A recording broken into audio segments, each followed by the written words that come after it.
Hello my student, आज नए flavour में कुछ क्लास हो रही है और वह क्या है आप देखिए। पहले यहाँ क्वेश्चन लिखा हुआ है, तब फिर हम बात करते हैं और इसका स्क्रीनशॉट ले लीजिए।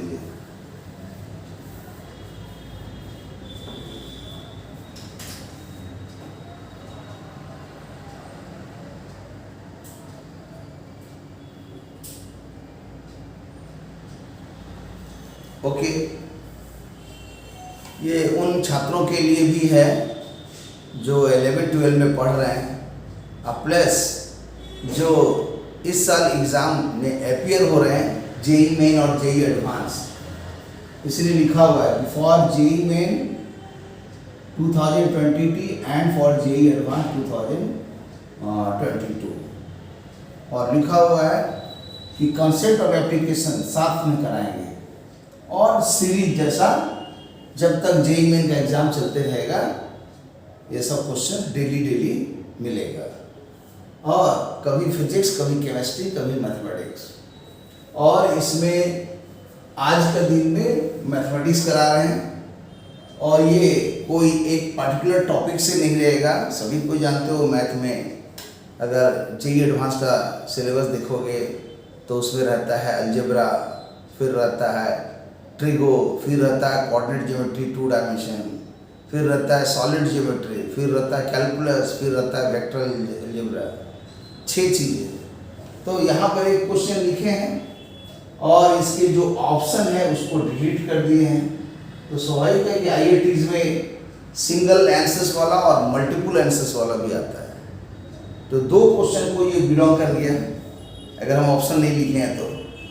और साथ ही साथ ये इंटीजर टाइप का क्वेश्चन में भी कन्वर्ट हो गया। तो इसीलिए समझ लीजिए कि ये मतलब ऑप्शन हटा के ही बनाइए, ज़्यादा अच्छा है। और बच्चों का प्रॉब्लम कहाँ पर है कि बच्चा पहले उसका प्रॉब्लम का सलूशन देखता है तब बनाता है, वही प्रॉब्लम है। सबसे बड़ी चीज़ है कंसेप्ट। अगर आपके पास कंसेप्ट है, लॉजिक है, सोचने का बहुत खतरनाक, तो आप प्रैक्टिस करके जाएं या प्रैक्टिस ना करके जाएं, दोनों ही शर्तों में क्वेश्चन बनेगा, बशर्ते कि कॉन्सेप्ट बहुत अच्छा हो। तो हम कोशिश करते हैं कि इसके अंदर के कॉन्सेप्ट को भी बताएं। पहले पढ़ा जाए क्वेश्चन क्या है।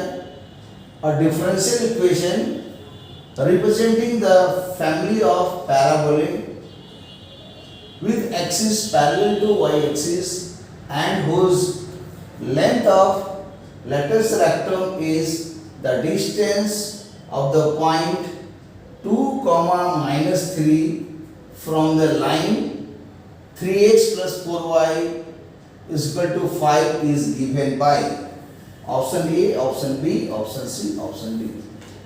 तो अब देखना है कि इस क्वेश्चन को स्प्लिट करना पड़ता है, ब्रेक करना पड़ता है, क्योंकि ये क्वेश्चन सिंपल क्वेश्चन नहीं है, कंपाउंड क्वेश्चन भी नहीं है, ये कॉम्प्लेक्स क्वेश्चन है। सिंपल का मतलब क्या हुआ, जो 1 या 2 कंसेप्ट या 3 कंसेप्ट पर टिका हुआ है। और थोड़ा बड़ा क्या हो गया कंपाउंड, वो 5-6 कंसेप्ट पर, 3 की जगह मैक्सिमम 3 कंसेप्ट हुआ तो सिंपल मान लीजिए, और 6 हो गया मैक्सिमम, माने 3, 4, 5, 6 तक का कंसेप्ट। तो ऐसा समझ लीजिए कि वो हो गया कंपाउंड क्वेश्चन। और ऐसा हो गया कि उसमें 8, 9, 10 तो कंसेप्ट लगा हुआ है, माने सीधा समझिए मैक्सिमम 3 कंसेप्ट तो सिंपल 1, 2, 3 कंसेप्ट पर अगर है तो सीधा समझिए सिंपल। और अगर 3 से ज़्यादा है, माने कंसेप्ट आ गया 6 तक, तो समझ लीजिए कंपाउंड क्वेश्चन। अगर मान लीजिए 9 तक आ गया या उससे भी ज़्यादा हो गया, समझ लीजिए कॉम्प्लेक्स क्वेश्चन। तो ये समझिए घुमा फिरा करके कॉम्प्लेक्स क्वेश्चन हो गया। अब इसको ब्रेक करना है, स्प्लिट करना है, तोड़ना है क्वेश्चंस को और छोटे छोटे टुकड़े में इसको बांटिए और तब क्वेश्चन बनाइए। तो छोटे टुकड़े में देखने से ही लग रहा है कोई भी आदमी कहीं से भी टुकड़ा कर सकता है, वही तो हवा में सोचना है। मेन तो है सोचने का काम, और जिसको सोचने की एबिलिटी है तो फिर तो कहना नहीं है, लेकिन सोचने के पहले उसके पास कंसेप्ट चाहिए। बच्चे क्या होते हैं 2 साल तक कुछ नहीं पढ़ते हैं, और पढ़ते भी तो बहुत उल्टा सीधा पढ़ते हैं, इसलिए उनको एग्जामिनेशन में जा करके 3 घंटा बैठ करके खाली पंखा देखते हैं। और जो मन में आता है ABCD लिख के चला आता है, बाद में सोचता है अच्छा ठीक है इस साल नहीं हुआ, अगला साल तैयारी करेंगे, पता चला अगला साल इससे भी खराब तैयारी हुई। ओके, तो सीधा देखिए कैसे करेंगे, इसमें जो हमको समझ में आ रहा है वो बता रहे हैं। ऐसे ये क्वेश्चंस को बनाया जा सकता है बहुत मेथड से, लेकिन चूंकि हमारे पास समय का अभाव है इसलिए हम बहुत मेथड से जानबूझ के नहीं बता रहे हैं, एक ही मेथड से बता रहे हैं। उसी एक ही मेथड में बहुत सा चीज़ हम बता देंगे, लेकिन कभी मौका लगेगा तो ज़्यादा मेथड भी यूज़ करेंगे, लेकिन यहाँ हम अभी एक ही मेथड से बनाएंगे। लेकिन हाँ, बन सकता है कि क्वेश्चन कम से कम आपका एबिलिटी पर 4 मेथड से, 5 मेथड से, 10 मेथड से, कितने मेथड से बनेगा क्वेश्चन का ठिकाना नहीं है। क्यों? आपके पास कॉन्सेप्ट है, 9-10 में पढ़े हैं अंकगणित, अर्थमेटिक, आप पढ़े हैं प्लेन ज्योमेट्री, ठीक है, यूक्लिड वाला, फिर आप बहुत कुछ पढ़े हैं 9-10 में फाउंडेशंस में। तो एक क्वेश्चन कहीं का भी हो, चाहे वो अलजेब्रा का हो, चाहे वो ट्रिगो का हो, चाहे कोऑर्डिनेट का हो, चाहे वो सॉलिड ज्योमेट्री का हो, चाहे वो कैलकुलस का हो, चाहे वो वेक्टर अलजेब्रा का हो, छेटो तो ऐसे ही है एल में, उसको उठा करके कोऑर्डिनेट ज्योमेट्री का यूज से भी बना सकते हैं। उसको अलजेब्रा के जो पॉलिनोमियल सब है 19 में पढ़े हैं उससे बना सकते हैं। फिर उसको जूनियर क्लास के जो सेक्शन है 6 और 8 के कॉन्सेप्ट से बना सकते हैं। कई तरह से क्वेश्चन बनता है, मैंने रहेगा क्वेश्चन वेक्टर्स में, लेकिन आप चाहें तो कोऑर्डिनेट ज्योमेट्री बना सकते हैं, उसको ट्रिगो से बना सकते हैं, कोऑर्डिनेट से बना सकते हैं, बहुत तरह से बनेगा। तो जब वो सिचुएशन आएगा तो वैसा भी मैं बताऊंगा। ये क्वेश्चन भी है, बहुत मेथड से बनेगा, आप बना सकते हैं तो बनाइए, हम एक मेथड से सिखाएंगे अभी, वैसे कभी कभी हम कुछ और मेथड से भी सिखाएंगे। अभी समय का अभाव है इसलिए हम उतना नहीं कर पा रहे हैं। Okay, sorry. तो अब देखिए कैसे सोचते हैं इसमें। तो हम पहला स्प्लिट दे रहे हैं यहाँ से कि the distance of the point 2, -3 from the line 3x + 4y - 5। तो इसको देख करके समझना पड़ेगा ये कहाँ का है। तो ये है चैप्टर्स स्ट्रेट लाइन, और जानते हैं चैप्टर स्ट्रेट लाइन में अगर आईआईटी का सिलेबस देखिएगा तो वही तो लगभग जेईई मेन का भी सिलेबस है। तो मैथ में आईआईटी के सिलेबस को फोकस करनी पड़ेगी। तो ये स्ट्रेट लाइन का सिलेबस मैं थोड़ा लिखता हूँ तो समझ में आ जाएगा। उसमें होता है VADI, देखने से नाम लग रहा है कि कोई आइसक्रीम का नाम है वाडी लाल, तो लाल को मैंने हटा दिया, खाली वाडी लिखा, और इसके बाद मैंने लिखा BC। ये क्या है BC? Before Christ. मतलब समझिए कि वाडी लाल का आइसक्रीम ईसा मसीह के जन्म के पहले से चल रहा है, ऐसा एज्यूम कीजिए। ऐसा मैं नहीं बोल रहा कि हाँ हकीकत में बिक्री हो रहा है, ये कोड किए हैं, कोडिंग, और इसको डिकोड कर देंगे। और वाडी लाल के अगर आइसक्रीम खाने हैं जो कि बिफोर क्राइस्ट से लगातार बिक्री हो रहा है हर जगह, तो अब इसके आगे है कि आप चले जाइए, गो, कहाँ जाइए? तो ICICI,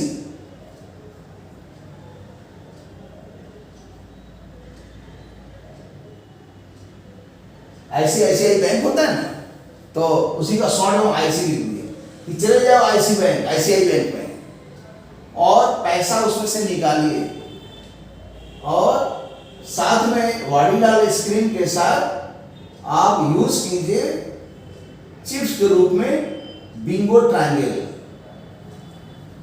और अब देखिए इसको डिकोड करते हैं। ये पूरा 7th नंबर कॉन्सेप्ट है, और ये जो C लिखा हुआ है ये 6ठा कॉन्सेप्ट है, ये 5वां कॉन्सेप्ट है, ये 4था कॉन्सेप्ट है I वाला, D है 3रा कॉन्सेप्ट, और A है 2रा कॉन्सेप्ट, और A वाला है B पहला कॉन्सेप्ट। क्योंकि लिखेंगे तो वीडियो बड़ा हो जाएगा, इसके खाली ओरली बोल दे रहे हैं। V का मतलब हुआ various forms of a straight line, और उसके अंदर में आएगा 7 कंसेप्ट। 7 कंसेप्ट कौन कौन? तो वो आएगा, थोड़ा सा लिख देते हैं तो ज़्यादा अच्छा रहेगा ताकि याद भी हो जाए। Various forms of a straight lines. तो इसमें पहला जो फॉर्म आएगा जिसको बोल सकते हैं ax plus b y plus c, थोड़ा शॉर्ट करके लिख रहे हैं, ये जनरल फॉर्म हो गया, जनरल फॉर्म। दूसरा इसी के अंदर में आ जाएगा जिसको बोल सकते हैं y बराबर mx प्लस सी, slope intercept form.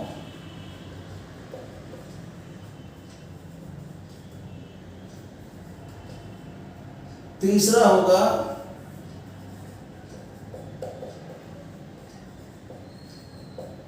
Point slope form.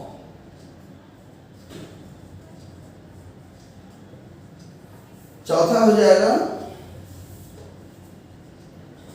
y minus y1, y1 minus y2, x1 minus x2, x minus x1, 2 point form.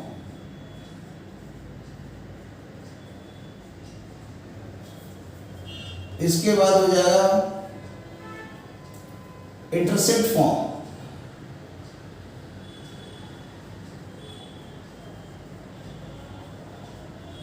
Intercept form क्या है उसमें, x by a plus y by b is equal to 1। A b are the intercept on the x axis and y axis या on the axis. छठा हो गया symmetric form, symmetric form या इसके एक और नाम देते हैं पैरामेट्रिक फॉर्म। क्या है ये, y माइनस y1 और यहाँ cos थीटा और यहाँ आ गया x minus x1 sine theta. इसको r where r belongs to real number, may be positive may be negative, ठीक है, दोनों चलेगा उसमें। और r 0 होगा तो x1 y1 पॉइंट xy से कोइंसाइड कर जाएगा, तब r का डिस्टेंस 0 होगा। और r का आंसर अगर 5 है तो दो ऑप्शंस होगा, +5 और -5। और सातवां एक हो जाएगा नॉर्मल फॉर्म, नॉर्मल फॉर्म। इसमें होता है x cos alpha y sin alpha is equal to p, जहां पर कि अल्फा 0 से स्टार्ट होता है और 2 पाई तक होता है। 2 पाई स्क्रूड है, ये ज्योमेट्रिकल एंगल है, पॉजिटिव नेगेटिव लेने की जरूरत नहीं है। और p जो है पॉजिटिव है।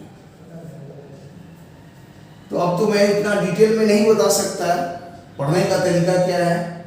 सातवां है तो नॉर्मल फॉर्म पूरा डिटेल में पढ़ा जाता है विद डेरिवेशन, तब ना फिजिकल मीनिंग समझ में आएगा।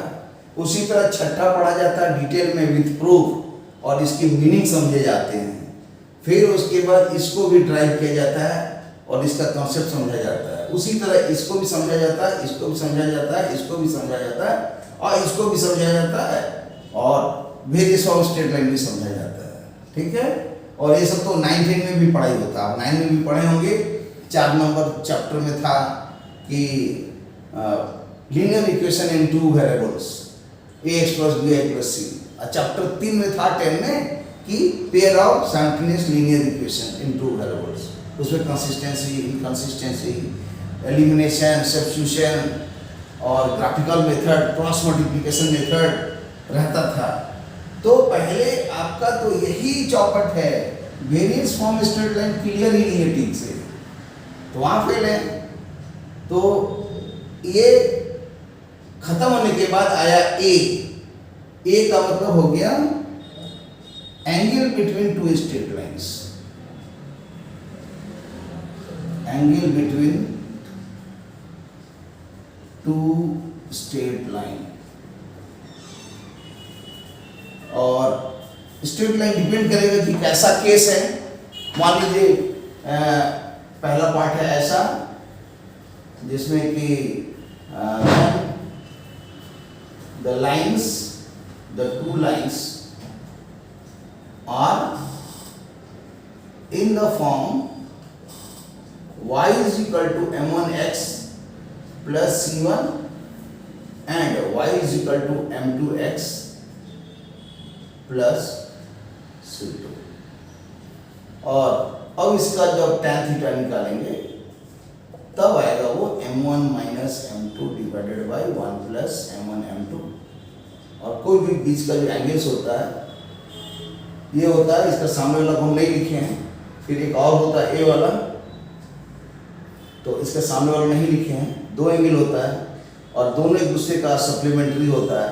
तो स्वाभाविक है कि tan थीटा या तो प्लस में ओवरऑल आंसर आएगा या माइनस में आंसर आएगा। तो ये मत सोचो कि यहाँ प्लस लिख दिए हैं तो ये ओवरऑल आंसर प्लस आएगा, ये अंदर वाला प्लस माइनस कुछ भी होगा, इसीलिए आगे प्लस माइनस लिख करके ओवरऑल में दो आंसर आएगा।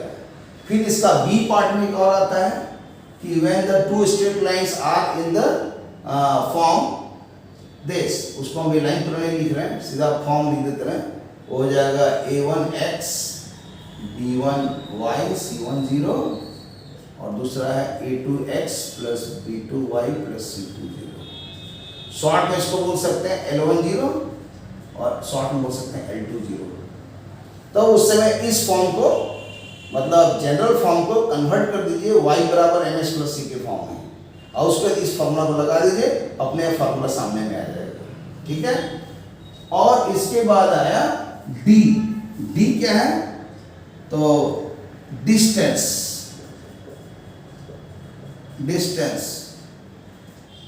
ऑफ ए पॉइंट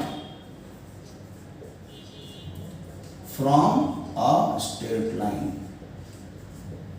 और देख लीजिए ए वाला जो है distance of the point this from the line, यही कंसेप्ट से ही तो ये क्वेश्चंस पूछा गया है, ए वाला कंसेप्ट से पूछा गया है। और इसके बाद आएगा चौथा नंबर में आई है, तो ये है इंटरसेक्शन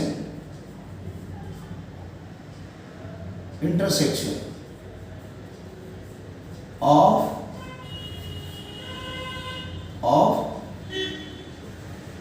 टू स्ट्रेट लाइन। इसमें दो पार्ट आएगा, 4 का ए में आएगा point of intersection of two straight lines, मतलब दो लाइन दिया हुआ है जनरल फॉर्म में मान लीजिए और इसका कोऑर्डिनेट निकालना है, मान लीजिए अल्फा और बीटा है, तो दोनों इक्वेशन को सॉल्व कर देंगे, निकल जाएगा किसी भी मेथड से। क्रॉस मल्टीप्लिकेशन के लिए ज़्यादा अच्छा है, वो हम डिटेल नहीं बता रहे। उसके बाद बी पार्ट में होगा कि दो लाइन जब कट कर रहा है आपस में, तो इस पॉइंट से पास होने वाले पॉइंट ऑफ इंटरसेक्शन से पास होने वाले स्ट्रेट लाइन का इक्वेशंस क्या होगा। लाइन बराबर 1 है, लाइन बराबर 2 है, तो ए वाला लाइन बराबर 3 का इक्वेशन चाहिए। तो कोशिश कीजिए कि क्या आंसर होगा, तो कंफर्म तो आपको मालूम नहीं होगा, इसका भी आंसर हम लिख दे रहे हैं L1 प्लस लैम्डा L2 बराबर 0। जहाँ L1 कौन है, ये है एक्सप्रेशन, L2 कौन है, ये वाला, तो यही कॉन्सेप्ट से बनता है। और दूसरा तरीका है कि दोनों इक्वेशन को सॉल्व करके कोऑर्डिनेट निकाल लेंगे, तब और कुछ इन्फॉर्मेशन देगा, उसके अनुसार बनाइए। और नहीं निकलेगा तो एक पॉइंट निकल गया तो लॉजिक ये होगा कि पॉइंट स्लोप फॉर्म यूज करके वाला इक्वेशन लिख लीजिए, स्लोप खाली निकल जाएगा तो आंसर बन जाएगा। फिर 5वां नंबर में बी क्या है, तो बाइसेक्टर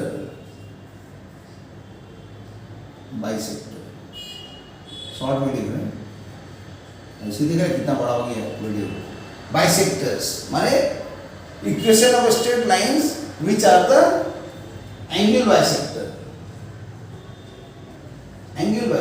कोई एंगल दिया हुआ है, जैसे एक लाइन ऐसे दिया, दूसरा लाइन दिया, और इसके जो बाइसेक्टर्स होंगे, इसका बाइसेक्ट ये एक लाइन आया, ये पहला लाइन है, ये दूसरा लाइन है, इसका बाइसेक्टर मान लीजिए ऐसा हो गया, फिर ये L3 हो गया, ये फाइंड करना है, फिर L4 होगा, फाइंड करना है। तो यही आंसर्स कहलाता है equation of the straight line which are the bisectors of the angle between the two straight lines. छठा में क्या है? See, concurrency of three lines. Concurrency, concurrency of three lines। तो concurrency of three lines का अभी concept क्या है जानते ही हैं कि अगर लाइन दिया हुआ है, मान लीजिए L1 बराबर 0, L2 बराबर 0, L3 बराबर 0 और उसके जो कोफिशिएंट हैं A1X B1, A1 B1 C1, A2 B2 C2, A3 B3 C3 है, तो सीधा इसको लिख देंगे A1 B1 C1, फिर लिख देंगे A2 B2 C2, A3 B3 C3 और इसको ऐसे लिख देंगे मॉड बराबर 0। ये हो गया कंकरेंसी ऑफ थ्री लाइंस का कॉन्सेप्ट में सॉल्व करने से ये कॉन्सेप्ट आएगा। फिर एक बच गया सातवां कॉन्सेप्ट। तो सातवां कॉन्सेप्ट क्या है? एक ट्रायंगल है, इस ट्रायंगल का सेंट्रॉइड निकालना है, फिर ऑर्थो सेंटर निकालना है, इन सेंटर निकालना है और सर्कम सेंटर निकालना है। तो इतना हो गया, मतलब IITs में स्ट्रेट लाइन का सिलेबस। ठीक है, तो हम तो नहीं जानते ना कि जब दूसरा क्वेश्चन आएगा तो क्या लगेगा, लेकिन जब स्ट्रेट लाइन लगेगा हमेशा यही सात सा रे ग म प ध और नी 7 स्वर होता है संगीत में। तो यहाँ भी वही है, ये जो पहला वाला है सुर या स्वर जो भी बोलिए वह फ्रीक्वेंसी पहला लगेगा।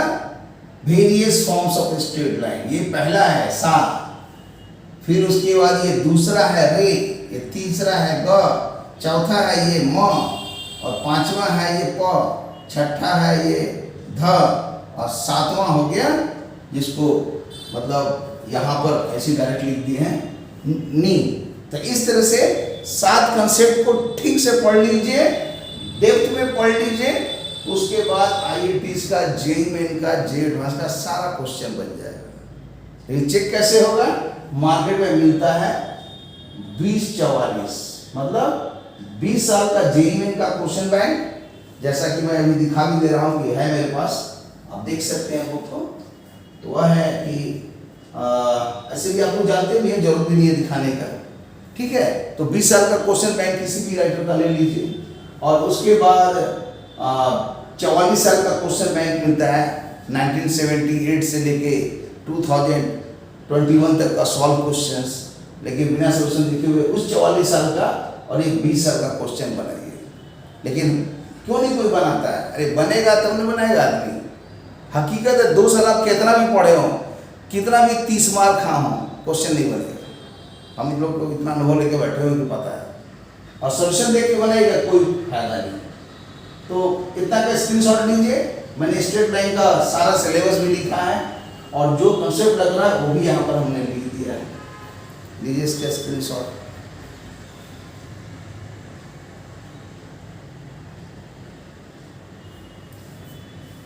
ओके, तो इसको आप सातों कंसेप्ट को ठीक से कीजिएगा और अगर कमेंट बॉक्स में आएगा कि नहीं सर इसको पढ़ा दीजिए, तब हम ये 7 वीडियो डालेंगे एक एक करके सबका, तो सारा चीज़ क्लियर हो जाएगा।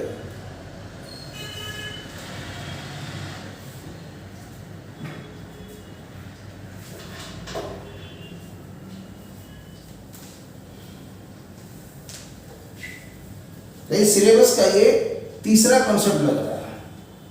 अभी तीसरा कॉन्सेप्ट को मैं डायरेक्ट लिख दे रहा हूं। क्या है वो? सीधा है कि लेंथ ऑफ द परपेंडिकुलर है वो।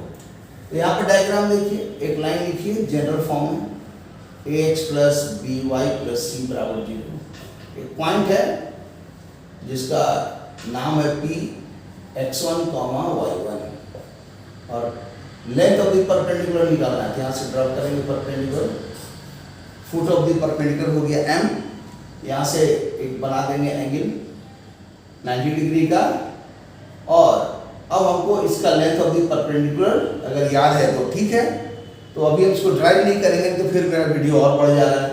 तो जैसे इसको इसमें सेटिस्फाई कराएंगे तो आएगा ax1 by1 c divided by coefficient of x का स्क्वायर करेंगे, कोफिशिएंट ऑफ y का स्क्वायर करेंगे, पाइथागोरस थ्योरम यूज कर देंगे, इतना हो गया। अब पूरे का मॉड, यही इसका लेंथ ऑफ द परपेंडिकुलर का आंसर होगा। तो इस लॉजिक से अब इसको देखें क्या है, तो स्ट्रेट लाइन की जगह यहां पर आ जा रहा है, इसी फिगर में लिख देते हैं। तो यहां आ जाएगा स्ट्रेट लाइन में कि ये है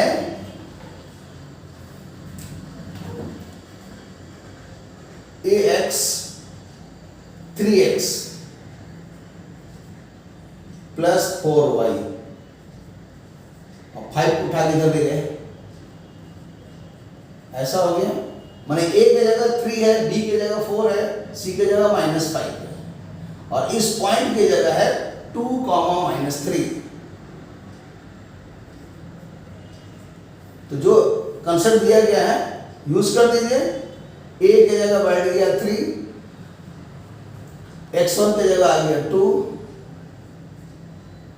b की जगह आ गया 4 और y1 की जगह आ गया -3 और c की जगह आ गया -5 और divided by a square plus b square, ये आएगा 3 का स्क्वायर, ये आएगा 4 का स्क्वायर, स्क्वायर रूट।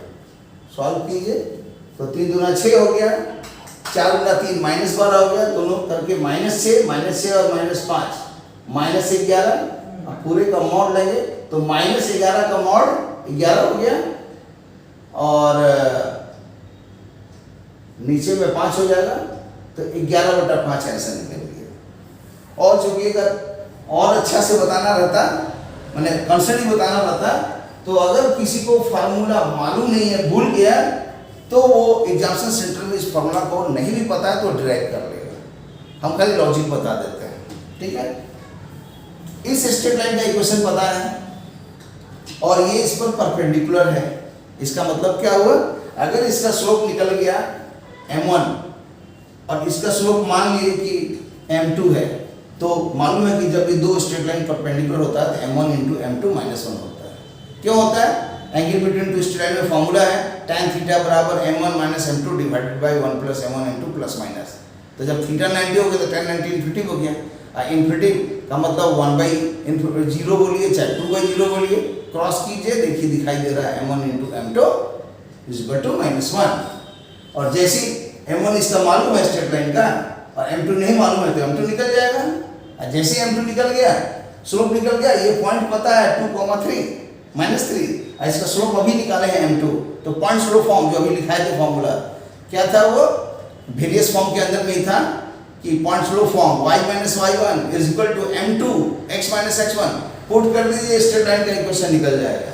और जब स्ट्रेट लाइन का इक्वेशन निकल गया, चौथा कॉन्सेप्ट था इंटरसेक्शन, तो ये लाइन और ये लाइन को सॉल्व करेंगे तो ये foot of the perpendicular m निकल गया और m निकल गया तो ये दोनों पॉइंट दिया हुआ है 10 क्लास से, डिस्टेंस फॉर्मूला से डिस्टेंस निकल जाएगा, मॉड लगा दीजिए, आंसर आ जाएगा। ये तो लॉजिक है, ठीक है। तो अब ये निकल गया यहाँ तक और बोलता है कि यही जो है डिस्टेंस वो लेटस रेक्टम है। तो आपके सामने लेटस रेक्टम निकल गया। तो लेटस रेक्टम आया यहाँ पर, जो भी आया उसका हम नाम तो भी नहीं लिखेंगे, बताएंगे कि क्या होगा, बट आंसर आया मेरा 11/5। तो इतना पार्ट खत्म हो गया। कौन the distance of the point this from the line is given by, इतना निकल गया, डिस्टेंस निकल गया। अब बोलता है यही डिस्टेंस जो है length of the latus rectum है, तो लेटस रेक्टम का लेंथ निकल गया 11/5। क्योंकि हम ये समझ रहे हैं तो हम लिख रहे हैं, स्टूडेंट को क्वेश्चन समझ में आना चाहिए। स्टूडेंट का सबसे बड़ा मेजर प्रॉब्लम है दे डोंट अंडरस्टैंड क्वेश्चन। अब एग्जामिनेशन सेंटर में कौन बताने जाएगा, इसीलिए ना बहुत डेप्थ में पढ़ा जाता है और अच्छे टीचर से पढ़ा जाता है, खतरनाक टीचर से। तो होता क्या है, बच्चा पढ़ता है एक साधारण टीचर से, एक स्कूल का ट्यूशन से पढ़ता है, दूसरा एक इंजीनियरिंग का कोचिंग का टीचर से पढ़ता है, एक अपने खुद पढ़ता है, कंफ्यूजन रहता है बच्चा। मैंने 3 चीज खोल दिया। मैंने अगर पढ़ रहा है फिजिक्स तो पता चला एक आदमी हीट पढ़ा रहा है, एक आदमी उधर ऑप्टिक्स पढ़ा रहा है और एक आदमी मैकेनिक्स पढ़ा रहा है, वो मैनेज ही नहीं कर पाएगा। और एक ही चीज़ पढ़ो ना, ढंग से पढ़ो। तो यहाँ पर अब हमको क्या करना है, आगे बढ़ते हैं। लेटर सेक्टर लिख रहा है, अब लिखता है कि डिफरेंशियल इक्वेशन बताना है, क्या होगा, किसके लिए, representing the family of parabolae with the axis parallel to y axis. अब खोजिए कितना हार्ड क्वेश्चन हो गया। अब चला गया स्ट्रेट लाइन से, ये पैराबोला में घूम रहा है। और क्या हो रहा है कि जो पैराबोला है वो ऐसा है जिसका axis parallel to y axis है, ठीक है। ऐसा नहीं कि स्टैंडर्ड पैराबोला है। अगर याद कीजिए आईआईटी के सिलेबस में पैराबोला का मैं थोड़ा लिखने का कोशिश करता हूं ताकि वो भी रिकॉल हो जाए। सीधा कोनिक सेक्शन का लिख रहे हैं, चाहे वो पैराबोला हो, चाहे वो एलिप्स हो, चाहे वो हाइपरबोला हो, ठीक है। सभी का सिलेबस एक साथ सुनिए। हमेशा इसमें सिलेबस के मुताबिक स्टैंडर्ड फॉर्म पढ़ना है। और ये क्वेश्चन जो दिया है ये स्टैंडर्ड फॉर्म नहीं है। ये क्या है, तो शिफ्टिंग ऑफ द ऑरिजिन है। और शिफ्टिंग ऑफ द ऑरिजिन किसका पार्ट है, एक होता है ट्रांसफॉर्मेशन ऑफ द एक्सिस, उसके अंदर में दो काम होता है, shifting of the origin and rotation of the axis. तो यहाँ पर रोटेशन ऑफ द एक्सिस का कंसेप्ट नहीं लगाया, लेकिन शिफ्टिंग ऑफ ऑरिजिन भी लगा दिया है। थोड़ा हार्ड हो गया क्वेश्चन। और ये क्या क्या है सिलेबस में, तो समझिए कि एक हम वर्ड लिखते हैं, उससे आपका हो जाएगा कि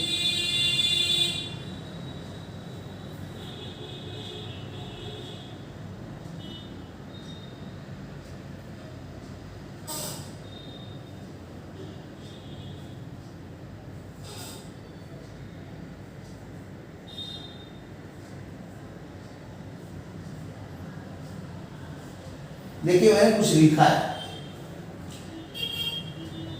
एस, एस का माने हुआ सारे, है ना। और पीटीएम पटना, पटना। और ये है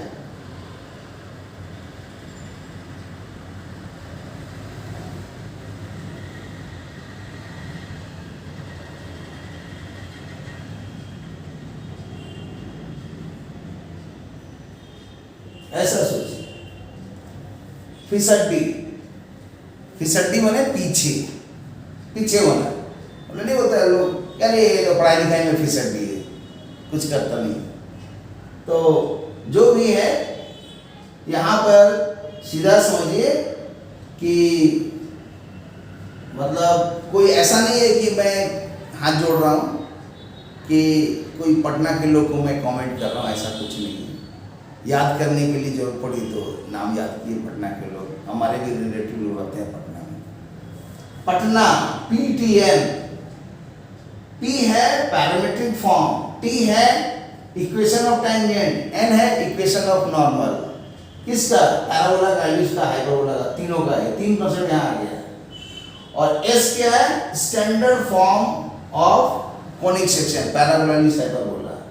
और एफ डी ई, एस छोटा लिखे हैं, फिसड्डी, ये साइलेंट है क्योंकि दो बार ऐसा है। एफ हो गया फोकस, और लिख देते हैं, ये एन हो गया नॉर्मल, टी हो गया टेंजेंट, पी हो गया पैरामेट्रिक, और ई हो गया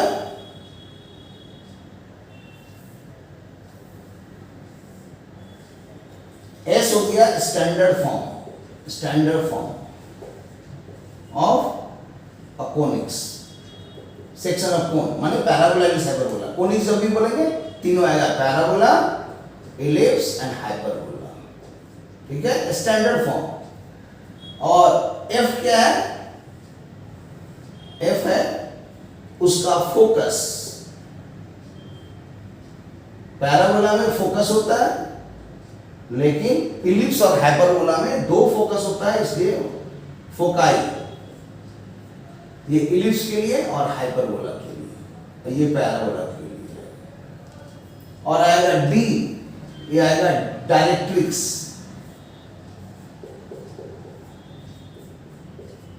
डायरेक्ट्रिक्स किसके लिए? पैराबोला के लिए। एक ही होता है उसमें। और जो पैराबोला में और इलिप्स और हाइपरबोला में आ जाएगा इसका प्लूरल फॉर्म। जैसे मैट्रिक्स का मैट्रिसेस हो जाता है, तो ये इलिप्स में और हाइपरबोला में। तो देखिए ये जो है डी डायरेक्ट्रिक्स को शो कर रहा है, ये फोकस को शो कर रहा था, ये डायरेक्ट्रिक्स को शो कर रहा है। और ए वाला ई जो है ये शो कर रहा है इसेंट्रिसिटी।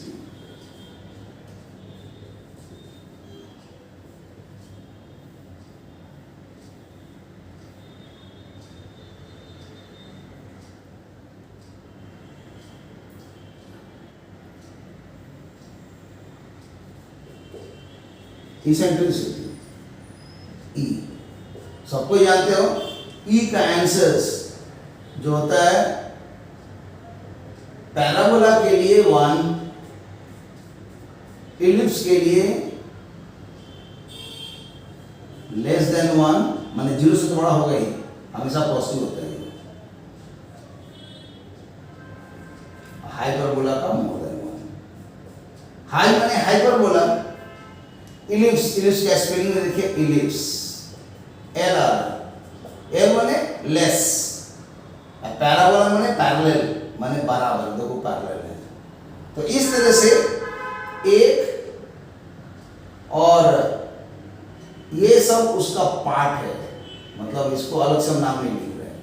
और दूसरा ये हो गया, तीसरा ये हो गया, चौथा ये हो गया, यही 4 तो पढ़ना है।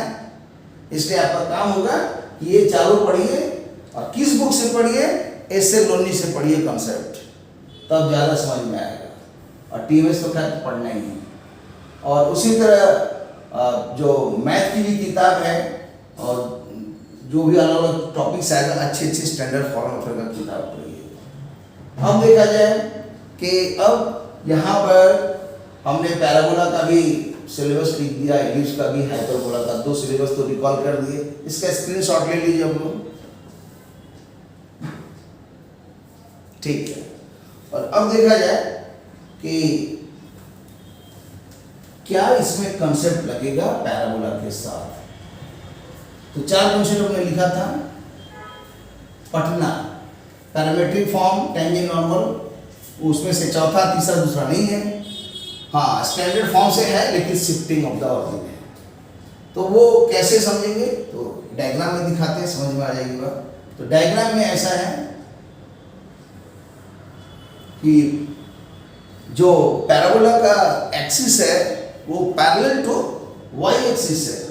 तो कंफर्म है कि पैराबोला ऐसा टाइप का होगा, तो इसका एक्सिस पैरेलल हो जाएगा वाई का। और जान ही रहे हैं कि अगर वो एक्स के पैरेलल होता तब उस समय ऐसा दिखाते हैं। ये इसका प्रिंसिपल एक्सिस है, सॉरी इसको बोलते हैं axis of the parabola. Axis of the parabola का मतलब क्या हुआ कि इस लाइन के रेस्पेक्ट में ऊपर नीचे सिमेट्रिसिटी मेंटेन किया हुआ है। और यहाँ पर ये आंसर सही है क्योंकि वाई के पैरेलल है। इस पॉइंट को वर्टेक्स बोलते हैं और ये वर्टेक्स कहीं लिखा नहीं है कि कहाँ पर है। तो ये किसी भी क्वाड्रेंट में हो सकता है। और क्वाड्रेंट में नहीं होगा तो कोई लाइन पर होगा, एक्सिस पर होगा, तो उसको बोलते हैं क्वाड्रेंटल पॉइंट। अगर एक्स एक्सिस पर हुआ कहीं पर भी तो उसको लिखते हैं अल्फा कॉमा 0। अगर वाई एक्सिस पे कहीं रहा तो 0 कॉमा बीटा। और अगर यहीं पर रहा जनरल तो अल्फा कॉमा बीटा। या अच्छा लगा अल्फा बीटा से यहाँ लिखे हैं, लेकिन आने वाले समय में हम जब अभी लिखेंगे डेरिवेशन तो अल्फा को लिख देते हैं x1 और बीटा को लिख देंगे y1। ठीक है, आप अल्फा बीटा भी यूज कर सकते हैं, लेकिन मैं यूज करता हूँ मतलब x1 y1 भी नहीं, मैं यूज करता हूँ h और k। तो इसको h लिख देंगे अल्फा को, h को लिखते हैं k। तो बेहतर है जो गुरु जी यूज करें वही यूज कीजिए, ज़्यादा अच्छा है। करते भी बच्चे, क्योंकि बच्चे क्या है मतलब गुरु जी उनका सब कुछ होता है, लेकिन कभी कभी ऐसा हो जाता है कि गुरु जी सही बेचारे नहीं मिल पाते उस लेवल का, तो कहीं बेचारा फेल हो जाता है बच्चा। वहाँ स्टूडेंट नहीं फेल होता है, वहाँ बच्चा फेल होता है, कई जगह टीचर फेल होता है, लेकिन कोई टीचर एक्सेप्ट नहीं करता इस बात को। मैं करता हूँ, अगर बच्चे का रिजल्ट नहीं आता है ना, तो मुझे इतना खराब लगता है कि आखिर 2 साल हमने किया क्या, खाना नहीं घुटता है जी, लगता है कि हाँ कहीं कमी रह गई मेरे में।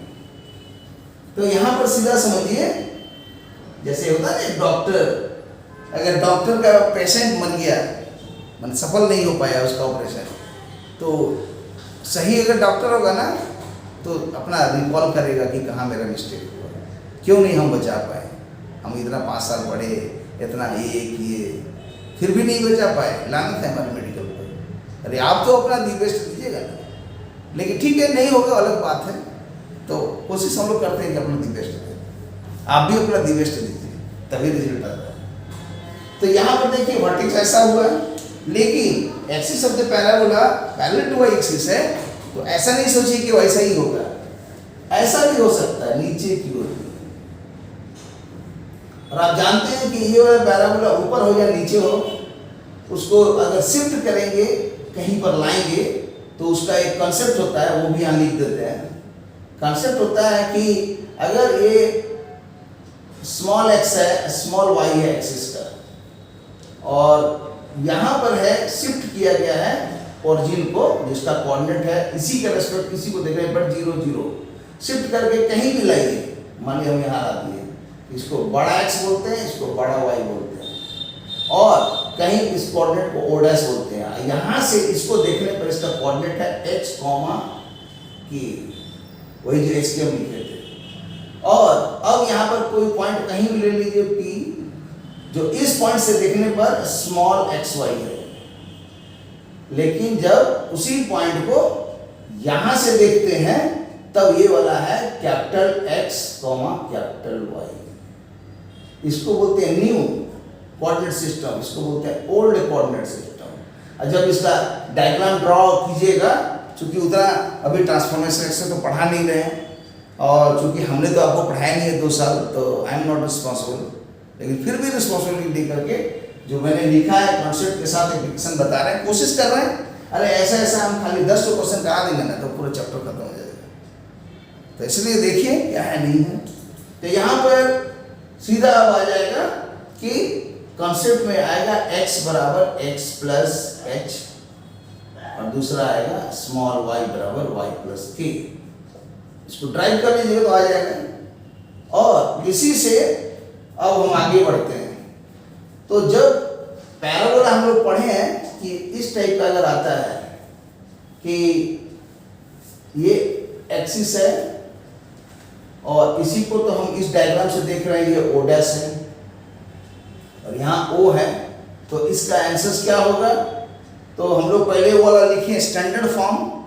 तो जब ये शिफ्टिंग रूटिंग नहीं रहता तब तो पढ़े ही है, जानते ही हैं कि क्या होता है जिसका एक्सिस पैरेलल टू एक्सिस होता है। तो उसका डायग्राम होता था, याद कीजिए कैसा, हम साइड में लिखते हैं।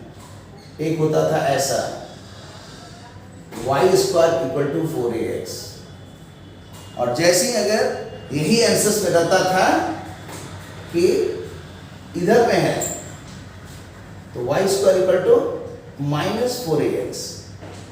लेकिन अच्छे स्टैंडर्ड बुक में क्या करता है कि दोनों मिला करके सीधा एक ठो आंसर लिखा जाता है। क्या लिखा जाता है? y square equal to 4ax, comma देके लिख देगा a इज नॉट 0। जब a 0 नहीं है इसका मतलब होगा ये भी आंसर हो सकता है, ये भी आंसर एक साथ होगा, ठीक है। और साथ ही साथ a अगर 0 हो गया तो ये हो जाएगा y स्क्वायर 0, और y स्क्वायर 0 मतलब सॉल्व कीजिएगा तो y इंटू वाई बराबर 0, अलग अलग करेंगे तो y बराबर 0, y बराबर 0, x एक्सिस मान ये जो दोनों जो आर्म दिख रहा है ना, ये धीरे धीरे नजदीक आते आते सट जाएगा, पेयर ऑफ स्ट्रेट लाइन हो जाएगा और ओवरलैप करके दिखाई देगा। तो यहाँ पर एक ग्राफ ये होता है, दूसरा ग्राफ एक और आता है जिसको बोल सकते हैं कि अगर एक्सिस इस टाइप से है कि इधर की ओर जा रहा है,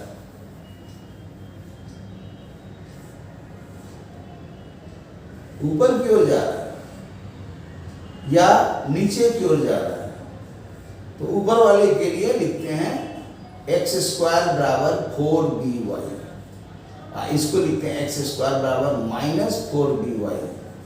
लेकिन जो इंटेलिजेंट क्वेश्चंस बनाने वाले होते हैं वो क्या करते हैं, ये दोनों के लिए एक ही लिखते हैं, एक्स स्क्वायर बराबर 4by, और यहाँ पर b को लिख दिया नॉट इक्वल टू 0, नहीं तो पेयर स्ट्रेट हो जाएगा। तो चूंकि यहाँ axis parallel to y axis है, इसीलिए ये कंसेप्ट लगेगा, एक्स स्क्वायर बराबर 4by, b इज नॉट 0। तो यही कंसेप्ट हमको इस्तेमाल करना पड़ेगा। तो ये कंसेप्ट ही नहीं है तो बनेगा कहाँ से? इसलिए कोई भी क्वेश्चंस बनाओगे, हकीकत है सभी को अनसीन क्वेश्चन मिलता है, और कुछ बच्चे जो इंटेलिजेंट होते हैं, जिनका कॉन्सेप्ट बहुत अच्छा है, वो लॉजिक वहाँ लगा करके फटाफट 2 मिनट में क्वेश्चन बना देते हैं, जिसका बनता है वो क्वालिफाई कर जाता है। तो यहाँ पर यही कॉन्सेप्ट लगेगा, लेकिन वो देखना पड़ेगा कि ग्राफ कौन वाला है। तो यहाँ ग्राफ है, स्टैंडर्ड वाला यूज करना है, तो यहाँ ओरिजिन है, तो इसी पर ग्राफ खोजिए। तो ये तो बड़ा एक्स है, बड़ा वाई है, तो इसी के टर्म में, ओडेस के टर्म में लिखना पड़ेगा स्टैंडर्ड पैराबोला।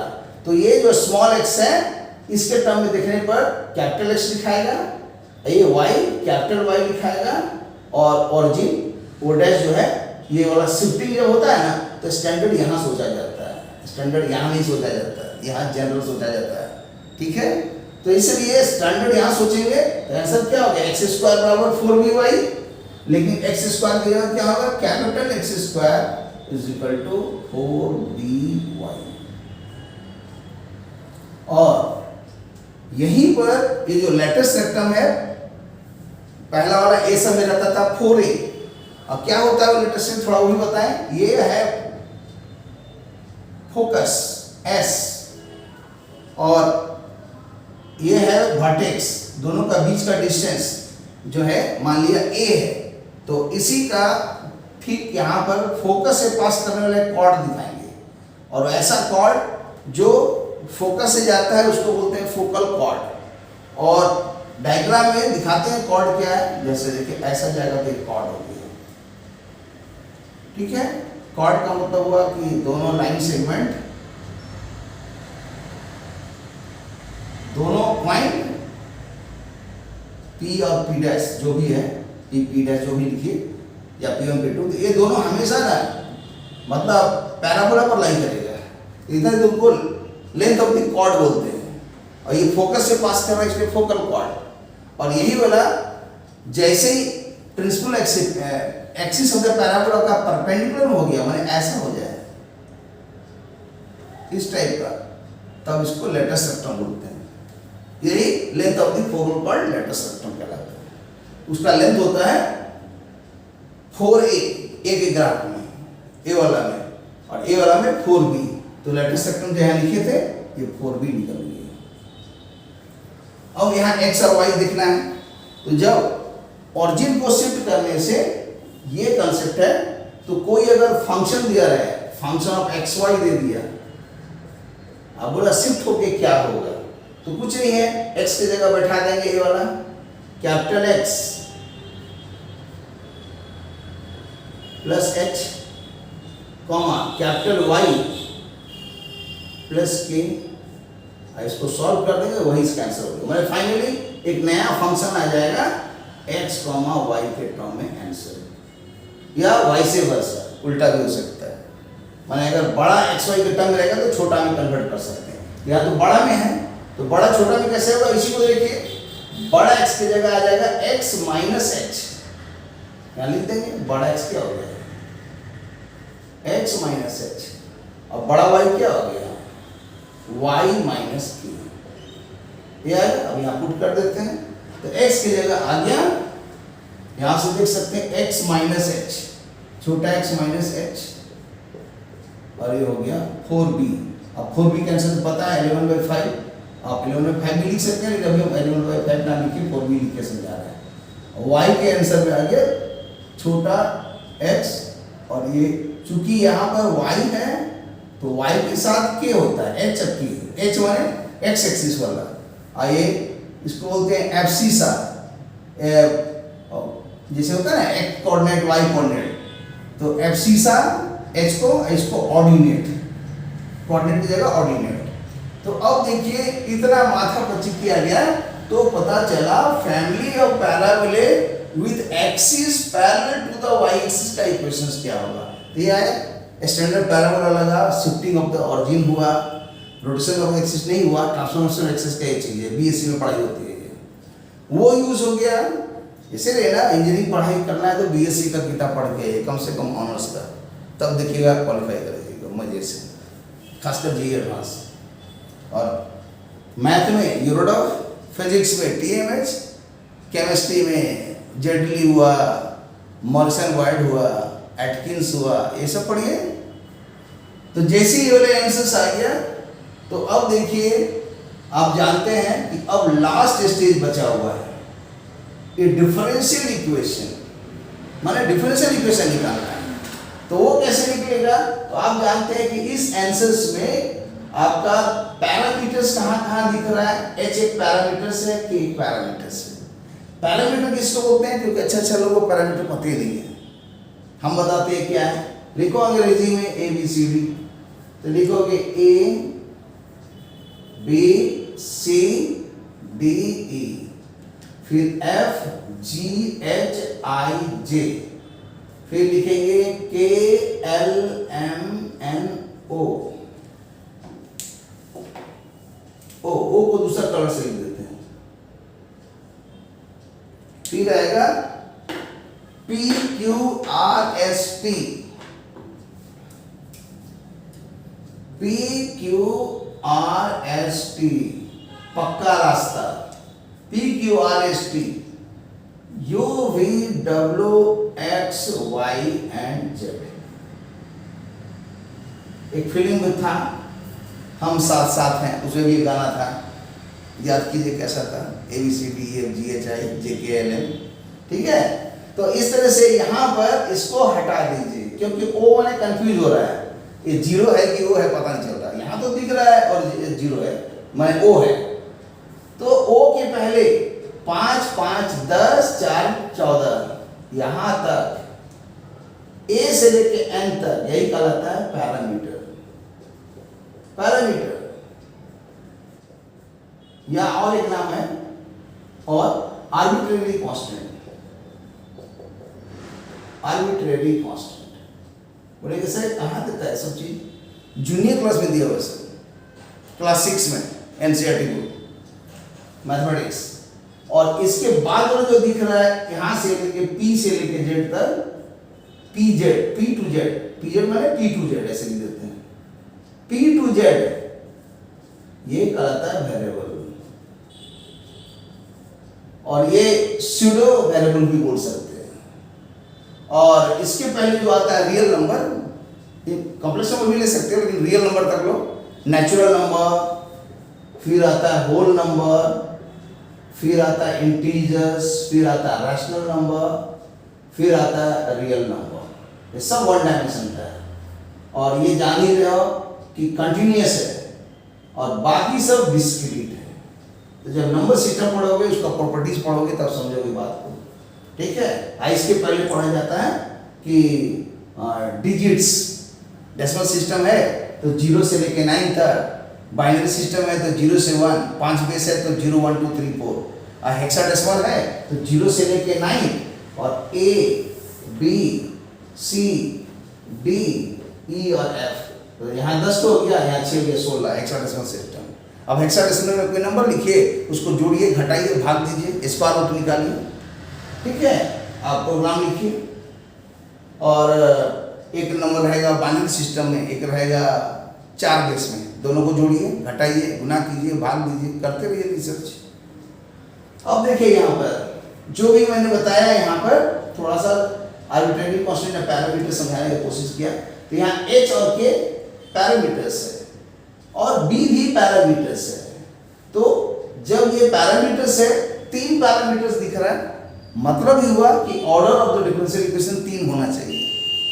लेकिन एक अच्छा चीज दे दिया इसमें कि स्ट्रेट लाइन दिया था, लेंथ ऑफ द परपेंडिकुलर दिया था, सॉल्व किए थे, स्ट्रेट लाइन का भी फंडा पूछ लिया इसमें, तो वहां से 4b निकल गया, जो इसके बाद का स्टेप में आया कि x minus h whole square is equal to 3 parameter नहीं हुआ। क्यों नहीं हुआ? क्योंकि ये जो कंडीशन लगा दिया कि स्ट्रेट लाइन दिया हुआ है, पॉइंट दिया है, लेंथ ऑफ द परपेंडिकुलर जितना आएगा वही लेटेस्ट रेक्टम होगा। तो ये तो 4 इंटू बी तो फिक्स्ड हो गया, ये कहाँ से मैंने स्यूडो वेरिएबल तो हुआ नहीं अब, इसलिए अब 3 वेरिएबल नहीं हुआ, अब 2 वेरिएबल हो गया। इसलिए 4b की जगह बैठा देंगे 11/5। कलर में बैठाते हैं तो थोड़ा अच्छा लगेगा, तब लगेगा हाँ यहाँ चेंज हुआ है। तो 11/5 हो गया, ठीक है। और अब इस सब को थोड़ा स्क्रीनशॉट ले लीजिए, कुछ मिटा देते हैं, चाहे रहेगा भी तो कोई दिक्कत नहीं है, जगह बहुत है मेरे पास यहाँ पर, ठीक है। तो यहाँ पर लिख देंगे y माइनस के।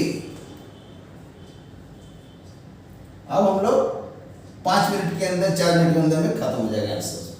और पूरा डिटेल में मैंने बताया, उसे और डिटेल हो सकता था, जैसे पैराबोला का जो ना फार्मूला लिखा था सब ड्राइव करवा देते हैं, और ये जो हवा में सोचा जा रहा है उसी को डेवलप कीजिए, समझ गए ना। अगर एक दिन में एक ही क्वेश्चन बने लेकिन अपने बने तब उसका बहुत फायदा है। यूरोडॉक में 1878 क्वेश्चन है, और जो 11 क्लास की किताब में है, इसे टुकड़ा करके निकालोगे तो 777 ये 11 में है, और जो रेस्ट बच गया वो 12 में है। कितना होगा? 1101 ऐड करके देख लीजिए, 8 हो गया, 7 हो गया, 8 हो गया, इतना मतलब इतने ही क्वेश्चंस है। और कैनेमेटिक्स ऑफ ए पार्टिकल में 199 क्वेश्चन है। कैनेमेटिक्स के जो मतलब मैकेनिक्स ऑफ ए पार्टिकल में 199 है, 3 चैप्टर मिलाने से। पहला चैप्टर में 58 कैनेमेटिक्स ऑफ ए पार्टिकल, दूसरा चैप्टर में 59 ये न्यूटन लॉ वाला है, ये कैनेमेटिक्स वाला है, और वर्क और एनर्जी वाला में जो है 82 है। ऐड करके देख लो 199 क्वेश्चन मात्र। तो जो 199 यूरोड बना लिया ना, वो तो कहीं कभी बना देगा क्वेश्चन मैकेनिक्स का। फिर थर्मोडायनेमिक्स पढ़िए, फर्स्ट लॉ ऑफ खाली है, एक ही फॉर्मूला रहता है कि डिफरेंशियल Q बराबर differential U differential W, differential equation का टर्म। ऐसा वाला भूल के ही मत याद कीजिए। बहुत बच्चा क्या करता है, ऐसा वाला याद करता है, अब बैठ के हिसाब बना रहा है, रॉन्ग फंडा, यहाँ से बनेगा नहीं, टोटल रॉन्ग। जो बच्चा पहले ही लाइन में ये लिखा क्वेश्चन चौपट हो गया, और जो पहला ये लिखा सही लिखा, लेकिन ये भी गलत है, ये भी गलत है। सही क्या है? यहां पर आएगा डेल्टा यू, यहां जो है डेल्टा यू ये आ सकता है, ये चलेगा, माने ए वाली फॉर्म है ना, डेल्टा यू यहां चलेगा यहां पर, और ए वाला हमेशा लिखाएगा खाली W, और यहां भी लिखाएगा हमेशा खाली Q। ये सही है। क्यों? ये दोनों प्रोसेस फंक्शन है, अलग अलग प्रोसेस में अलग अलग आंसर आता है। ये मतलब कंजर्वेटिव टाइप का है, ये खाली स्टेट फंक्शन है, ये स्टेट फंक्शन। और ये पहला कंडीशन में मान लो बदला, ये बदला तो Q1 आया, W1 आया, ये वही रहेगा।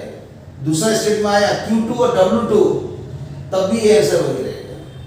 ये इनिशियल और फाइनल स्टेट पर डिपेंड करता है, ठीक है। तो जब पढ़ेगा conservative field, non conservative field, उसमें यूज होता है ये वेक्टर कैलकुलस का कर्ल डी ग्रेडियंट। कर्ल निकालिए, कर्ल ऑफ द एफ निकालिए, अगर 0 आ गया तो कंजर्वेटिव फील्ड होगा। फिर उसमें एक आंसर होता है grad phi with minus sign is equal to electric field. चाहे वो ग्रेविटेशनल फील्ड हो चाहे इलेक्ट्रिक फील्ड हो, यही फंडा रहता है। डिकोड कीजिए फाई क्या होता है, स्केलर पॉइंट फंक्शन, ये थोड़ा बोल्ड में लिख देते हैं वेक्टर पॉइंट फंक्शन। पहले ट्राई कीजिए तो यूरोडॉक का तो कॉन्सेप्ट कितना 7 क्वेश्चन है यूरोडॉक का, सब बन जाएगा। तो अब देखिए यहाँ पर ये क्वेश्चन आना ही आएगा इसमें। ज्यादातर जेई में 1D पर एक क्वेश्चन आता है, या तो ग्राफ से दे या जैसे भी दे, है ना। उसका छोटा रूप आएगा E बराबर माइनस dV dx। ये V और x का ग्राफ देगा तो E पूछेगा, ई और एक्स का ग्राफ, और ई और एक्स का दे देगा तो भी पूछेगा। तो इस तरह से कोशिश है। तो अब देखा जाए, ये थोड़ा एक्स्ट्रा भी बता दे रहे हैं, एक्स्ट्रा फालतू बात करने से अच्छा है कि फिजिक्स केमिस्ट्री मैथ का जो काम लगता है उस पर बात कीजिए। ओके, तो अब देखिए, अब इसमें आएगा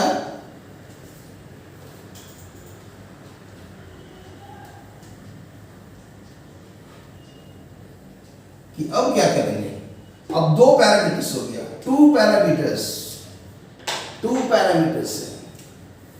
कौन कौन दो पैरामीटर्स हैं? टू पैरामीटर्स, मतलब एच एंड के। तो दो पैरामीटर है, कंफर्म है, जितना आर्बिट्रेरी कांस्टेंट होता है उतना ही ऑर्डर होता है डिफरेंशियल इक्वेशन का। तो इसको डिफरेंशिएट कीजिए विथ रिस्पेक्ट टू एक्स। तो क्या होगा, यहाँ डी डी एक्स लगाएंगे।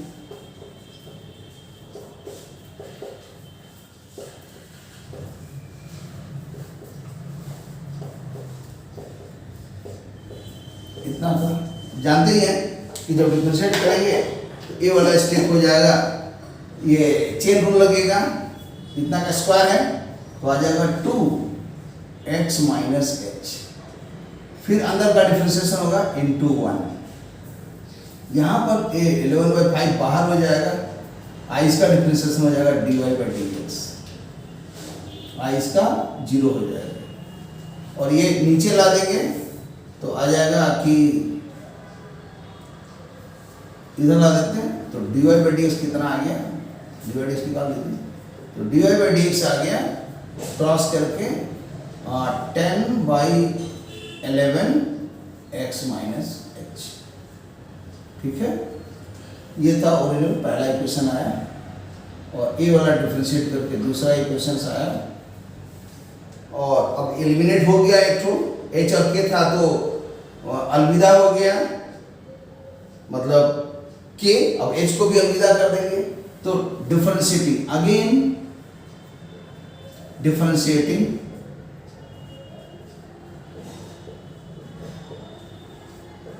On both sides with respect to x. फिर से डिफरेंशिएट करेंगे तो dy/dx, फिर ddx, यहाँ भी आ जाएगा ddx और 10/11, और ये इतना हो गया। अब इसको आ जाएगा सेकेंड डेरिवेटिव, तो इसको लिख देंगे this implies second derivative of y with respect to x। और यहाँ पर ये कांस्टेंट है, बाहर हो जाएगा 10/11, और x का 1 हो जाएगा, ये तो 0 हो जाएगा इंटू 1। तो फाइनली ये आंसर आ गया, मतलब second derivative of y with respect to x बराबर 10/11। अब ये ऑप्शन चार्ट को ऑप्शन में कहीं दिया हुआ है, और ये ऑप्शन मान लीजिए कि हम डी में लिख देते हैं सपोज।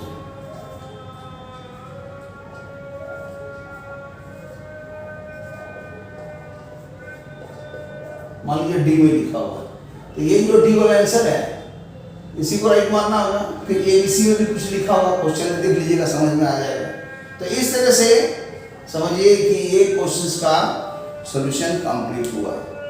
और इसी तरह फिर नेक्स्ट वीडियो में आप लोग को हम, पहले इसका स्क्रीनशॉट ले लीजिए।